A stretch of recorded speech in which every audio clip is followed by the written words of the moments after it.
I don't know about you, but for me, wavy hair is really unpredictable. One day I can achieve Carrie Bradshaw waves. Next wash day routine, and I'm channeling Hagrid. Hi, I'm Tori, and over 18 months ago, I had very dry, frizzy and unmanageable hair. And I finally decided to do something about that, which meant embracing my wavy hair texture. And I will not say that I have nailed having wavy hair, but I will say that I have learned what not to do. And today I just thought I would share 5 key mistakes that I made while I was learning about my wavy hair. And hopefully these will help you to achieve much better, much faster results, much faster than I did. Mistake number 1, and I feel like this is a really kind of classic mistake that loads of people make, and they make it for 2 reasons, and it is to treat your hair like it's straight. And the 2 reasons are, it's either because you don't realise you have wavy hair, or like me, you deny that you've got wavy hair. So very quickly, if you're sat there and you're like, I'm not sure if I have wavy hair, let me quickly run through some of the characteristics. If your hair tends to be on the frizzy side or dry side, if when it's wet you were to brush it and then kind of like shake your hair, if it then creates a very loose S shape, it's very likely you have wavy hair. If you spend loads of time smoothing and straightening your hair and then you say tucked it behind your ears, if you were left with kind of a really strong kink to your hair quite quickly, you probably have wavy hair. If you go outside after doing any hair routine and it's humid or there's a bit of moisture in the air and you just kind of go vroom, like Monica in that episode of Friends. Hey, when I go places with high humidity, it gets a little extra body, okay? Then you probably have wavy hair. So hopefully that will help you if you're not sure if you've got waves. Either you didn't know or you denied you had wavy hair and you treated it like it was straight. So I used to like endlessly brush my hair to try and kind of smooth away frizz and flyaways. And all I was doing was actually creating more damage and more problems and making the frizz even worse. Also, I would use straighteners endlessly on my hair to try and keep it straight. I wasn't necessarily using the right products for my wavy hair. So instead of treating your hair like it's straight, my tip is to embrace your natural texture and use lightweight but very hydrating products. I have found that by layering hydration within my hair, both at my wash routine and within styling, it really, really helps with moisture, and hydrated, moisturised hair is less frizzy. One of my biggest struggles is frizz. However, it is so much better than it used to be. I will come back to frizz. We're going to talk about frizz again. But for now, my main tips are lightweight, hydrating products. And actually, I do still brush my hair, and you can brush your hair. It's just about changing the way that you do things. The first method I would use is to brush my hair when it's wet and absolutely full of conditioner. You know you've got enough when your hair has got the texture of wet seaweed. When it's nice and slippery, I will then take a wet brush and very, very gently brush through my hair to help detangle and smooth it out, but starting at the ends. So you just gently brush, hold onto your hair, brush through the ends and work your way up, and that way you won't snag and pull and damage your hair.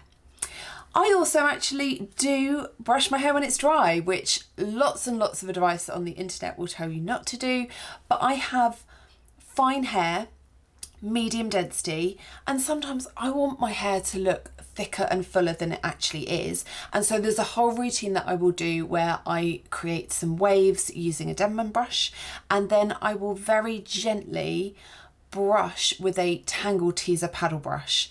And the thing that's really key here is I apply an oil first, and a bit like when you've got conditioner in your hair when it's wet, it just provides that lovely slip, it locks in some moisture, and it will just help the brush glide through without snagging and without causing any damage. So personally for me, I know lots of wavies and curlies don't brush their hair.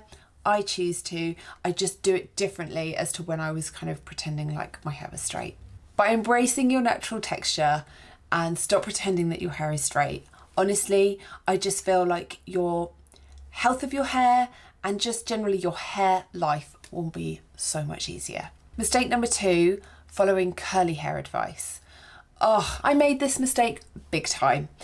And I think it's really easy to do because you finally either realise you have wavy hair or you stop denying your waves and you think, right, I'm going to embrace the natural texture. So I personally went off to Google and started researching how to take care of wavy hair. But what I was presented with, and I'm sure you found this, is amazing product recommendations, amazing routines, loads of information, but actually it's much more to do with a stronger, curlier hair texture. And that is not always great for waves. So instead, my biggest piece of advice here is to try and find somebody who is aiming to help you that has very similar hair texture to yours. Now, you're never going to find someone who's got identical hair to you, but you're looking for someone with a very loose wave pattern, because yes, you can absolutely do a curly hair routine. I've had many a successful wash day with a curly hair routine, but within a few hours, or best case scenario by day 2, I was back to channeling Hagrid. And I think if you stick much closer to your natural wave texture, you get way more longevity. So if you can, try and follow advice from people that have a very similar hair texture to you. So for example, if you're sat there and you have fine or medium thickness hair and it perhaps is on the dry side, you're prone to frizz, perhaps you've also got some colour treatment and you've just got a very loose wave, then hopefully my product recommendations and routines would be really helpful, because that basically describes my hair. However, if you're sat there and you've got very thick, coarse, tight curls, as much as I love having you here on my channel, my advice and the products that I love won't necessarily be optimal for you. So please stay, because I like having you here. But if you're looking for advice, you probably need to go and find someone with a much more similar hair texture to you. That leads us on really nicely, actually, to mistake number 3, and that is just overcomplicating things. So I started out by following lots of rules and lots of methods, and was quite strict about kind of the products and the ingredients and so on that I would use. But more than that, mainly because I was following curly hair advice, I definitely had a much longer, much more layering of products routine. In fact, someone who either is a subscriber or watched one of my videos commented, a very nice positive comment, but said, I think I counted 20 different steps and 12 different products. And that is back from one of my much earlier videos. And I think you'll notice that I don't really layer multiple products very often these days, unless I'm trying out someone else's routine and that's what they've done. And I just find that less is more these days. Layering 12 different products, one, it gets really expensive really quickly if you're using that amount of product. 2, generally, I would say your hair gets more weighed down. And 3, for some reason, actually, the more I add to my hair, the frizzier it becomes. And I don't necessarily think it's to do with product. I think a lot of the time it's the more I touch my hair, so the more I apply different layers of products, the more I scrunch or manipulate my waves, the more frizz I end up with. So keep it nice and simple. Today, for example, I just used 2 products. I am testing and trialing out Odoplex's number 5 and number 10. I did a first impressions video. I'll link it in the top corner if you want to see that. But now I'm really putting it through the ringer. So I've been testing it in different routines, like air drying. Today is one of my favourite ways to create my curl clumps, because I love this very loose undone look. It's kind of the bowl method, but not, because I hate upside down styling. I really don't get on with the bowl method. So I do actually instead side dunk one side and then another just into the basin in front of me filled with water, but very similar technique. So yeah, I've been putting these 2 products to the test. So this was a leave-in conditioner and a gel, and that is it. Oh, well, an oil. I always finish with an oil. It doesn't matter what routine, but from a styling perspective, leave-in conditioner, gel, job done. And I love the shine. I love the lack of frizz. This is so frizz free for me. So yeah, 2 products, or 3 if you count the oil, done. Love it. So I really recommend just keeping things simple when you've got a very loose wave texture, because all that effort and energy to then find that your results don't hold up that well overnight, I just think is a bit demoralising, and you're less likely to stick with embracing your natural texture. Number 4, I've mentioned this word a couple of times already, and that is obsessing over frizz. Ugh, I get it. I hate frizz as much as the next person. But I do think sometimes we're all our own worst critic. You look in the mirror and instead of seeing the bigger picture, you just focus in on the frizz. And I do this myself. Like, I've made all of these mistakes and I still do it today. But quite often I'll look at a picture, or I'll think, oh, my hair looks so frizzy today. And then perhaps I go downstairs and my husband will be like, oh, your hair looks nice today. Or you see a friend or your mum or whoever it might be, and they see you in a different way and they pay you a compliment or give you feedback, and you think, oh, okay. And it happened in one of my videos. I think I started the video, again, quite a while ago. I'd done something experimental, wasn't prepared to rewash my hair, but it had gone, in my mind, wrong and looked quite frizzy. And so I'd sort of said in the video, look, please can I address the elephant in the room? My hair's a bit of a state today, but I was experimenting, and I do think it's good to experiment. And some lovely people came back and were like, oh my God, I think your hair looks lovely. I don't know what you're talking about. There is no elephant in the room. So I just think try not to obsess over it. I really would like to do actually a video about frizz, and if that is something that you would find helpful, let me know, because I think there are different reasons that our hair gets frizzy. I think based on the type of frizz you're dealing with, there are different solutions. So if that's something you would like to see me film and put up on the channel, please let me know and I will get on it. There is a whole nother video that I am planning to do, because I do struggle with some frizz at the moment that is completely different, and I haven't kind of worked it all out in my head yet, but I have some concerns and I want to kind of look into health and hormones and how that affects our hair. I think particularly as women, as our hormones change, our hair can change. And so again, I would like to do kind of like it's probably a slightly bigger video. It's a bit different format to this. If that is something you would like to see me film and share my personal experience with, kind of getting to the bottom of what is currently causing my frizz, I have an idea, but I don't know for sure. So I kind of want to go and research and investigate, and yeah, just do some different investigations. I don't want to kind of get into all the details, but if it's something that's of interest to you, how our health and hormones play a part on our hair, then please let me know. And again, I will start to kind of like film something and pull all my ideas together. But yes, obsessing over frizz. The other tip that I have about this is, as well as friends and family, you may sometimes think, oh, well, you know, maybe they're just being nice.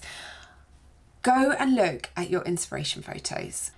Who's your hair inspiration person? For me, it was always in the early days, I've mentioned her already, the character from Sex and the City, Carrie Bradshaw. I would look at her hair when I was younger and just loved it. I loved the movement of it and the texture and the freedom and the slightly wildness to it. I just loved everything about it. Little did I know I could achieve it myself. But if you really take a look now, there isn't a single photo that I would find of Carrie Bradshaw. I'm not talking about Sarah Jessica Parker, because let's separate the two. I am just talking about the character. She always has some frizz in her hair. And yeah, there's loads of pictures and loads of examples, and just go and watch the series. And yeah, she's got a load of frizz. But I have never, ever looked at any of the inspiration photos or watched the show and thought, God, her hair's frizzy today. I have always just thought, oh, she's got beautiful hair. So just revisit those photographs that you aspire to, and I think you'll probably find that they also have a bit of frizz to their hair, but you just don't notice it because you're not super critical about somebody else the same way you are about yourself. And I'll also remind myself to do that. And then finally, mistake number 5 is not enjoying the flexibility that wavy hair brings. Now, I appreciate that I am biased, but I honestly believe that you and I have the best hair texture. Let me explain why. Because you're like, it's so frizzy and dry. And that's because we can wear it smooth and silky and straight. And we can also do overnight heatless curls, and our wave pattern will hold that really well. Wave braids, different techniques, different methods. We can make it look much curlier. It's so flexible, and that's really, really joyous. And as I've kind of like been thinking about how lovely it is to have wavy hair because of all these things, I also realised that I am currently still making this mistake. And the reason I'm just doing it in a slightly different way, and that is because I used to be following all these kind of like stricter rules, like say around silicons and sulfates and heat and so on. I kind of locked myself into this thing of I must never use heat on my hair again other than like a diffuser. And so there are a bunch of tools that I have locked away in my cupboard. I'm going over there because it's over there. And I realised when I was kind of like prepping to talk to you today, quite scared to use them, which is such a silly statement, isn't it? Because actually, I don't think anything is out of bounds for anybody, really. You can do whatever you want with your hair. But as long as you're taking care of your hair and you're prioritising the health of your hair above anything else, why not use a curling wand on it every now and again? Like, I used to love how my hair looked when I'd used a curling wand on it. Even though I can get some beautiful curls as they are, sometimes it's fun, isn't it, to create like different looks and so on. And I do feel that you can create something different with a hot styling tool than you can with the technique that I use today, or scrunching or whatever. So at the same time as you perhaps try and embrace your wavy hair and enjoy the flexibility, I am also going to remind myself that, do you know what? If you want to use a curling wand, Tori, like once in a blue moon, there's nothing wrong with that. Just make sure you're using protection first. You know what I mean? Heat protection. So yeah, enjoy the flexibility. Wear your hair smooth and straight. Wear it super curly. Do whatever you want to do. Just prioritise the condition and the health of your hair above everything else. And you never know, I might do a curling wand tutorial at some point on this channel. Oh, scary. Enjoy the flexibility of wavy hair. Now, I haven't mentioned specific product recommendations today. If you would like some information about that, I have a ton of videos available on my channel, but also I have a wavy hair guide, and I will link that in the description box below. And if you're still craving more tips to getting better waves quicker, you might want to check out this video next, because it's 9 things that I wish I knew sooner about having wavy hair. Thank you as always for watching. I really, really appreciate all your comments and likes, and have an awesome day, and I will see you in the next video. Take care. Bye.